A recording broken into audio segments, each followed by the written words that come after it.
These steps aims to reduce dropout and build a strong learning base. It is an honor to stand before you today to discuss two transformative pillars that holds the potential to shape the destiny of our country. New education policy and the vision of Viksit Bharat, a developed India. Both are interconnected as a robust education system is cornerstone of any nation's development.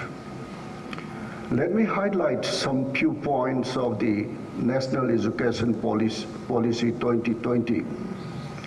Of course, I was a practitioner as an educationist, starting from higher secondary teachers to college, to university, and to the educational administrations in the Manipur University.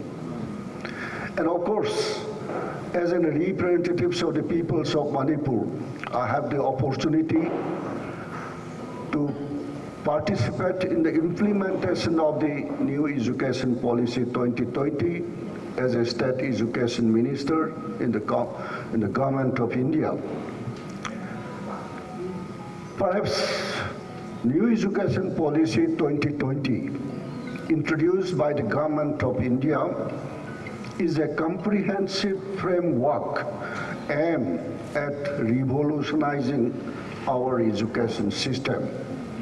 It is the first major education reform in over 3 decades and reflects the aspirations of the globalized yet culturally rooted India.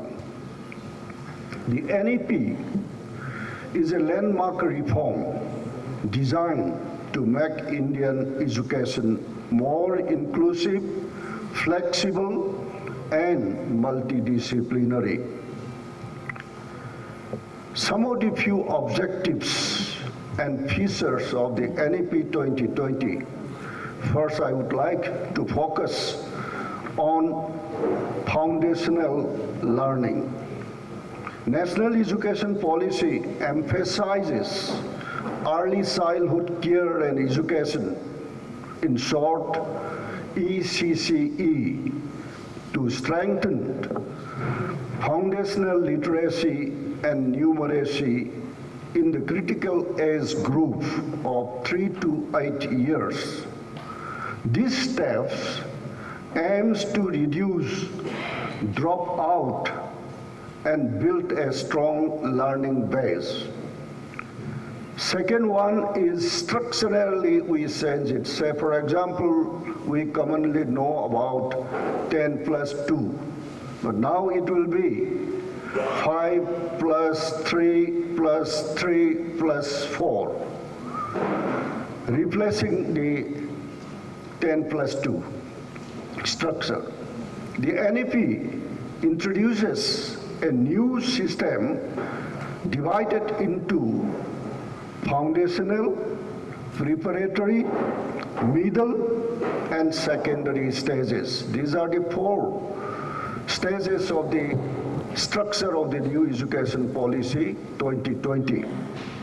The structure ensures that education caters to the developmental needs of the students at different stages of life.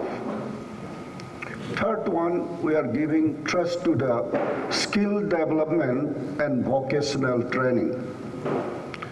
By introducing vocational training as early as starting from grade 6, the NEP prepares students for future workforce. Internship, coding, and hands-on learning will ensure practical knowledge alongside theoretical understandings. Fourth, thrust area is the multilingual educations. NEP promotes the use of mother tongue or regional languages as the medium of instruction up to class 5, which enhances comprehensions and preserve cultural heritage. So here in this case, we introduce about the machine learning, AI and other, artificial intelligence and others. We need, of course, a collaborative approach to achieve all these objectives of the teaching in mother tongues. It will remove and ease the language barriers, and it will provide the ecosystem through which the young learner may have a foundational as well as the conceptual clearance of the studies, and also adapting to the surrounding environment where he or she is growth. And fifth one is the flexibility in higher education. Just now, one of our colleagues mentioned about the admission seeking to NEHU, somewhere something is happened. But actually, NEP provide flexibility in higher educations. And also perhaps you might have heard and might have acquainted with the Academic Credit Bank. In our time, and even in my service during the Manipur University, we have restrictions. You have to complete your degree course within 5 years, maximum 6 years. Then after that, you have to start right from the first year. And that kind of hindrance and derailing the progress and derailing the studies and restricting the students, giving fear psychosis, has to be removed by this new education policy. So flexibility is the multiple entry exit option in degree course, allow students to choose their educational pathways. So for example, along with this, the introduction of the Academic Credit Bank, a person, he may devote to the national games or to the Olympic. And to attend an Olympic, a student needs at least 3 to 4 years continuous rigorous training and exercise. So during that he cannot join the normal course of our educations, either in the college or in the PG. Then he may continue some portion of the courses, and for that courses he has a credit that has credit to be accounted to the bank, academic account, credit bank. Then when he after participations of that Olympic or the national games or any other expertise suited for the particular persons, he will back it and he can join the course. So he will, the count of that credit in participation in the national or international event, that will be credited. And that's why it gives the skilling, the learning and expertise in all the fields, and compactness of the education will be provided by this kind of flexibility of higher educations.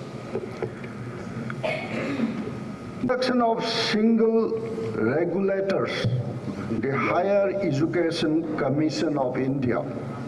Earlier for higher education we dealt by the University Grants Commission.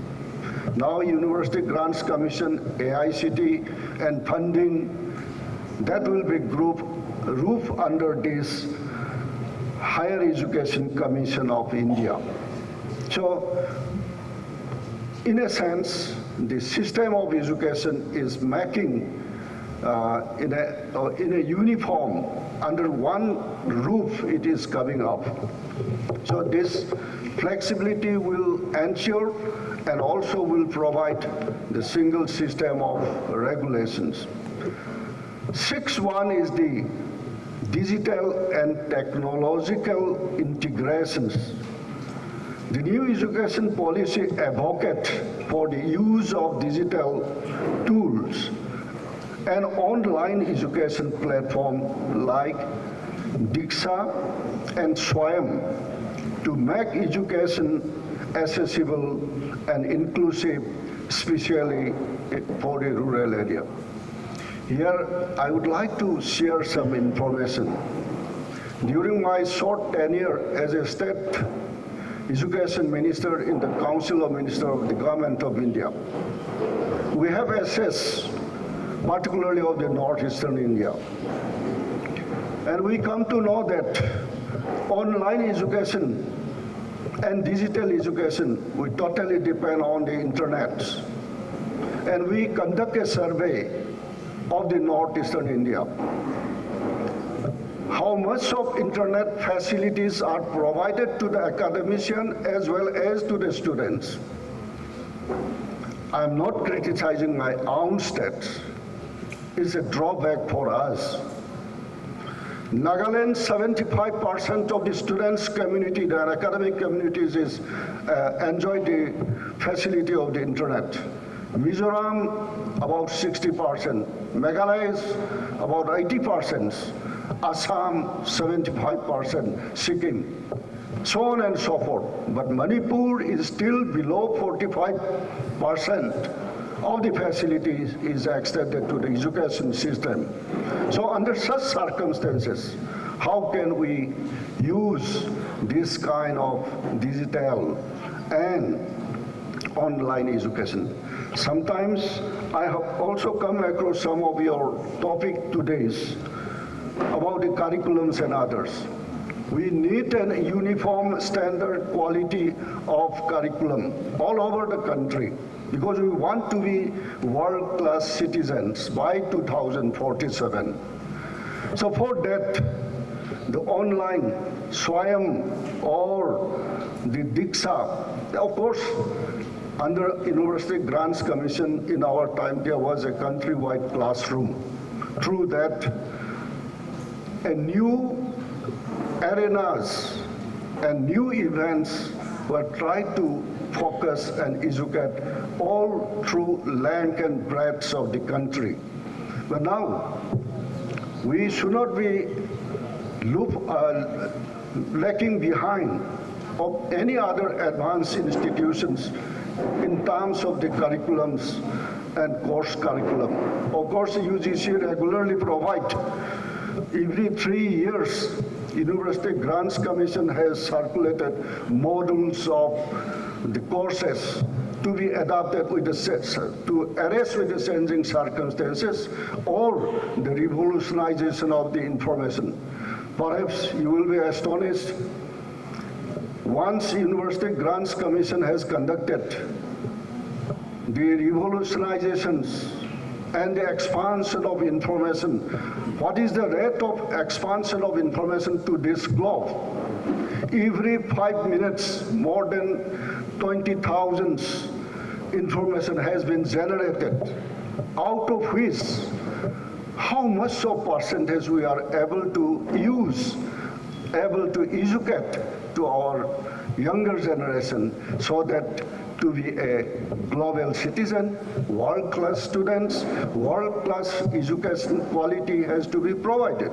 These are the influx of huge information every second, every minute. But if we have the capacity, we can absorb all those information and then we can apply it for our better development. So please think on this issue. The seventh thing is the inclusive and equitable education.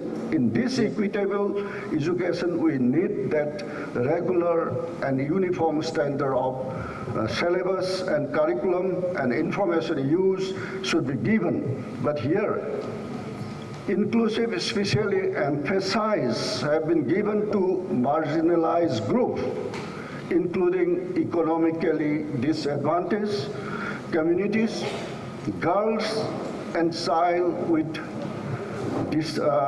differently abled groups has to be inclusive in all this under the equitable education. So then how national education policy connect with the Viksit Bharat? Education is the backbone of a developed nation. Here also let us apply to our state. If we want to develop our own state, we have to give maximum trust and more importance to the educations. Perhaps I have seen some of the topic about the budgetary provision of the education in this the workshop also. But we have to keep in mind that education is a state subject. Education is a state subject. If the state want to develop and have a quality education, it's depend on the concerned state. Central government giving the directives and providing the general fund and research and innovation, we are giving the fund by the central government. But implementations and to make the quality and achievement and affordable education should be provided by the concerned state. The vision of economic prosperity becoming a US $10 trillion economy through innovation, industrial growth, and enhanced global trade. Here also, we may apply. We are so happy that in our, the Puya says that Longpok Thong will be open. But that kind of imaginary happiness will not serve the purpose. India has already announced the Act East policy. And through that Act East policy, are we ready to participate? Are we ready to contribute or to excel our product or our knowledge or our skill? That kind of the preparation, we need it, and for that, I humbly request the Dhanamanjari University as well as the Manipur University to inculcate our new generation with the policy given by the Government of India, how to participate, how to excel, how to contribute our knowledge. That has to be developed. Otherwise, sitting and interpreting in a imaginary ways will not serve the purpose.